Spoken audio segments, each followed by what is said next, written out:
information and drain all the money out of your account using Cashapp. The very first time that I was exposed to this type of fraud was when I watched my friend get robbed for $7,000 by a scammer who was using Cashapp to transfer money out of his bank account. We were sitting in the car chilling, smoking, listening to music, and all of a sudden he gets a notification from Bank of America that Cashapp had charged his card for $1,000. So the first thing he does, he goes to Cashapp, no transactions. Then he goes to the Bank of America app, and before he can even get the app open, the notification, then another notification. And by the time he actually gets the app open, $4,000 is gone from his Bank of America. $4,000. So he immediately calls Bank of America, and by the time he gets to speak to an actual person, the scammer had already transferred $7,000 out of his account, and there was nothing that he could do about it. So he's on the phone with the banker going back and forth trying to keep his cool, but the banker's being slow about everything. And then they start going back and forth, conversation gets heated, you know how it goes. And so by the end of the conversation, all the banker can tell him is that we're going to open a case for all these transactions to make sure they weren't you,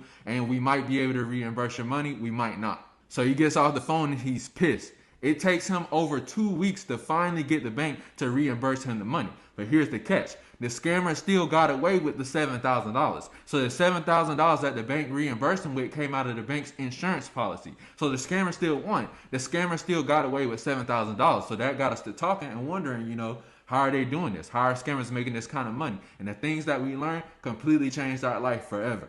In this video, I'm going to be explaining how scammers are making anywhere from $65 to $70K a month using Cashapp to transfer money off of stolen debit and credit card information. $60 to $75K a month, easy light work. Now, this video is for educational purposes only. I don't condone any illegal activity. I'm not encouraging YouTube. I'm just letting y'all know what's going on out here so that y'all don't become a victim like my friend did. So that y'all can protect yourself against frauds and scams. This only takes 3 simple steps for a scammer to do. Only 3 simple steps, and a scammer can make anywhere from $2,000 to $5,000 a day stealing money off of stolen debit and credit card information. But before we get into this video, I need to do a giveaway. Every single video, I'm giving away $2,000 to one of the people who watch the video, comment, and join my Telegram channel. The winner for the last video was Amanda. I already DM'd you and got your PayPal information. I'm about to send you your bread right now. If you want the full information for the next giveaway for this video, make sure you watch this video all the way to the end. Once again, it's only 3 simple steps, and I only want to send $2,000 to someone who watched the video all the way to the end.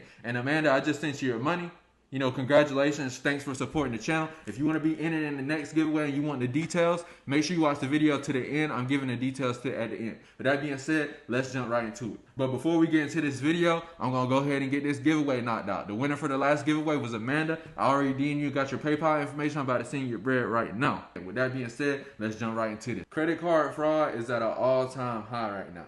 It only takes a scammer less than 15 minutes once they have some stolen debit and credit card information to transfer anywhere from $2,000 to $5,000 using Cashapp.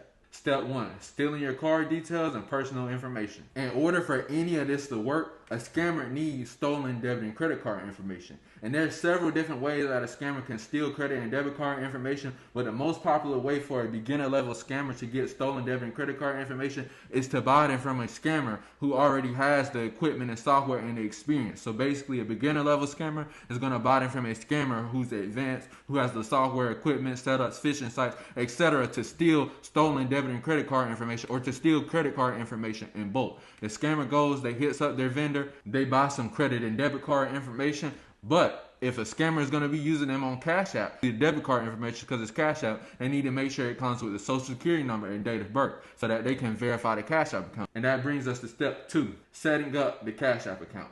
In order to transfer money off of the debit card, obviously they're going to need to set up a Cashapp account. But they can't just use their personal information for obvious purposes. They have to use the information that's on the debit card. And in order to transfer money off of the debit card, if you've ever used Cashapp before, you know that it asks you for stuff like the social security number and date of birth, which is why it's important when the scammer is buying card information from another scammer who's stealing the information in bulk. They need to make sure that the card information that they're getting is coming with the date of birth and social security number so that they can verify the Cashapp account. Now, when the scammer's setting up the Cashapp account, it's pretty self-explanatory. They're just going to use the victim's information.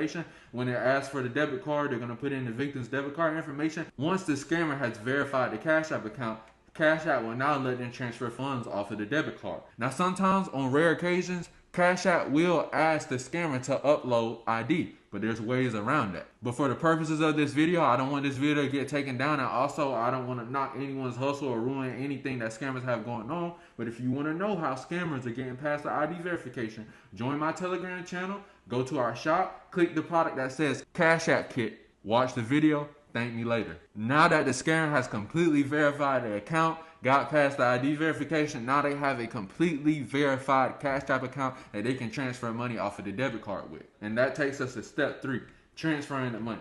The first thing that the scammer is going to try, similar to like when my friend got here, is they're going to try for $1,000. When the $1,000 goes through, they're going to go for another $1,000, then another $1,000. And they're going to keep doing this until the card declines. Once the card declines, since the Cash App is fully verified, they can send it to any account. Most of the time, they just send it to their personal account and cash out the funds. If they want it to be completely untraceable, they can buy Bitcoin with all the money that's in the balance and send it to any Bitcoin wallet anywhere around the world. However, either way, Cash App doesn't investigate this kind of fraud. They just tell you, make sure that you don't give out your card information to people so that it doesn't happen. But when it does happen, they don't investigate this kind of fraud. So if the scammer wanted to send it to their personal account, they're going to 100% get away with the money and they're not going to get caught every single time. But if the scammer just wanted to be completely untraceable, they could buy Bitcoin and send it to another account. Either way, but there you have it. This is how scammers are making $65 to $75K a month using Cash App to transfer money off of stolen debit and credit card information. And here's a little side note.